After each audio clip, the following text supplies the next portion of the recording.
오늘은 단 4개월 만에 인생이 통째로 뒤집혔다는 저 사반 가족분의 또 제보입니다.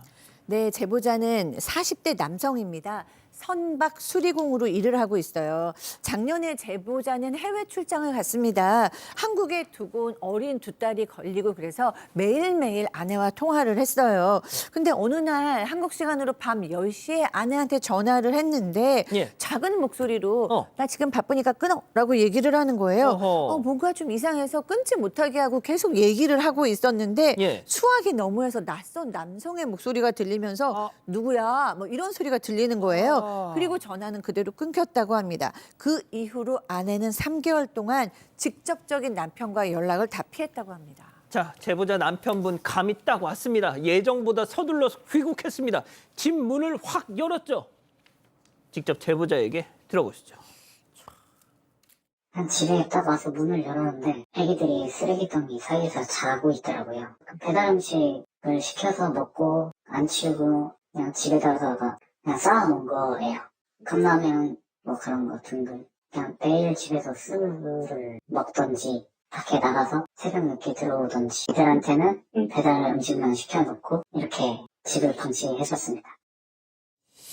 자, 김하나 아나운서는 그 집 모습을 직접 사진을 봤다고 하는데 정말 충격적이었다면서요? 진짜 충격적이었어요. 그 유튜브에 나오는 이른바 쓰레기집 있잖아요. 그 장면이 정말 거짓말 보태지 않고 똑같이 연출이 돼 있었습니다. 거실에서 화장실까지 쓰레기가 빽빽하게 쌓여 있었고 뭐 먹다 남은 컵라면, 배달 음식 용기들 온갖 쓰레기들이 여기저기 널브러진 채 그대로 썩고 있었다고 해요. 날파리에 바퀴벌레까지 보였다고 합니다. 더 충격적인 건요. 이 쓰레기 더미 사이에서 어린 두 딸이 잠을 자고 있었다는 건데요. 그 옆에 아내도 함께 누워 있었는데 아내한테 가까이 다가가니까 술 냄새가 진동을 하고 있었다고 해요. 깨워야죠. 너무 놀라서 제보자가 아내를 깨웁니다. 그랬더니 아내가 일어나더니 네가 왜 벌써 왔냐? 라면서 오히려 본인이 더 놀랬대요. 알고 보니까 이 아내 그동안 아이들 식사를 배달 음식으로 해결을 하고 집은 손도 대지 않은 채 방치해 왔습니다. 자, 손 변호사님, 제일 중요한 질문이 있죠. 그 낯선 남자 누구야의 목소리 주인. 네, 안 그래도 남편이 그 부분을 물어봤습니다. 그랬더니 아내의 답이 굉장히 좀 단순했어요. 그거 사람 아니야. TV 드라마 소리였어. 라고 답을 했어요. 자, 그런데 제보자 입장에서는 그렇구나 하고 넘어갈 수가 없잖아요. 예. 그러면서 그러면 몇 달 동안 왜 연락을 피했냐라고 물어봤더니 괜히 그것 때문에 오해하고 화낼까 봐 연락하기 싫었어 라고 답을 한 거예요. 뭐 그것도 참 이해가 잘 되진 않습니다. 그리고 또 하나, 이 집 상태. 왜 이렇게 집이 엉망이냐 그랬더니 평소에 남편이 당신이 청소를 했기 때문에 나는 내 손에 익지 않아가지고 좀 방심하다가 이렇게 됐다. 좀 약간 좀 황당한 이야기를 했습니다. 뭐 전부 다 잘 납득이 안 되죠. 예. 하지만 제보자는 뭔가 확실한 증거가 나올 때까지는 좀 지켜보기로 했는데 그런데 그 후에 지인으로부터 충격적인 얘기를 듣습니다. 미혼인 지인이 클럽에서 좀 마음에 들어가지고 좀 가까이 다가섰더니 알고 보니까 바로 이 아내라는 거예요. 그래서 인사를 드니까 좀 이제 좀 당황하면서 했는데 이 술에 취해 있던 아내는 알아보지 못하더라 나를. 그리고 그날 밤 다른 남자하고 이 아내가 함께 클럽을 나가더라. 자, 지인이 굉장히 충격적인 이런 이야기를 이 남성에게 해줬습니다. 그 대강의 상황이 이제 윤곽이 좀 드러나네요. 그렇죠. 이게 다가 아닙니다. 애들이 있다고 했잖아요. 애들이 엄마의 이런 상황을 다 알고 있었어요. 13살이 큰딸인데요. 충격적인 이야기를 털어놨습니다. 아빠한테. 엄마 지금 불륜인 것 같다. 집에서 스피커폰으로 대놓고 남자하고 통화한다. 13살짜리가 예, 얘기를 했다고 합니다. 또 심지어 10살 막내딸이 있는데요. 예. 막내딸은 남자하고 데이트를 같이 한 적이 있다라고 고백을 하는데 막내를 데리고 가서 문제는 그 남자가 한 명이 아니에요. 여러 명의 남자랑 같이 10살 막내딸이 있었다라는 겁니다. 데리고 나갔다는 거죠. 그래서 이제 참지를 못하죠. 제보자 입장에서는. 어떻게 애들 앞에서 이럴 수 있느냐라고 얘기하고 따지니까 그냥 친구다라고 부인을 하다가 결국은 그래 만났다 어쩔래? 라고 소리를 질렀다고 합니다. 자기가 소리를 질렀다고요? 예, 그러면서 바로 집을 떠났다고 합니다. 야, 김하나 아나운서가 이 얘기 들으면서 계속 막 한숨을 쉬고 막 장탄식을 쏟아내고 있어요, 지금. 아이들한테까지 그렇게 했다는 게 좀 너무 화가 나더라고요. 근데 그래 나 뭐 했다 이렇게 큰 소리 치는 여자가 한두 번 그랬겠습니까? 사실 아내가 과거에도 외도를 하다가 이 제보자한테 걸린 적이 있었다고 해요. 결혼 초에 이 선박수리공으로 일했던 제보자가 그때 당시에도 이제 출장이 잦았었는데 출장만 가면 아내랑 연락이 너무 안 되는 겁니다. 너무 의심스러워서 아내의 차량 블랙박스를 확인을 했는데요.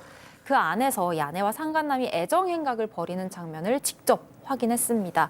당시 제보자가 이혼 소송까지 제기를 했었는데 예. 아내가 혼자서 아이 키우느라 너무 힘들었다. 울면서 매달린 데다가 큰 딸이 고작 15개월밖에 안 됐었기 때문에 제보자가 이혼 소송을 취하했고 해외 출장이 없는 직장으로 이직까지 했다고 해요. 그런데 최근에 형편이 좀 어려워지면서 다시 예전에 하던 일을 하게 됐는데 그 사단이 또 난 겁니다. 자, 그럼에도 불구하고 이 제보자 남편분이 방송까지 결심한 이유 따로 있었습니다. 얘기 들어보시죠. 제가 와이프한테 집에서 또 폭행을 당했어요. 보고 애들이 뭐라고 하면서 날려줬거든요. 지금 좀 엄마를 싫어하고 있어요. 저희 엄마한테. 엄마 바람 피면서 집에서 통화하고 그런 거 다 싫었다고 하면서 제 앞에서 울면서 말하더라고. 뭐 자기가 어떻게 키웠는데 자기한테 그럴 수 있냐. 막 그러냐고 그런 식으로 말하더라고. 마지막에는 가서 또 때리고. 자, 박 변호사님, 예. 초등학생짜리 13살 큰딸이 엄마 바람 피워서 싫어 하니까 이놈의 기집애야, 내가 널 어떻게 키웠는데 애를 때렸다는 거예요, 지금? 폭행을 했다는 거예요. 실제로는 가출을 했다가 돌아왔는데 술에 취해서 돌아와가지고 말다툼을 했고요. 최초는 제보자가 남편을 폭행을 했습니다. 머리를 밀치면서.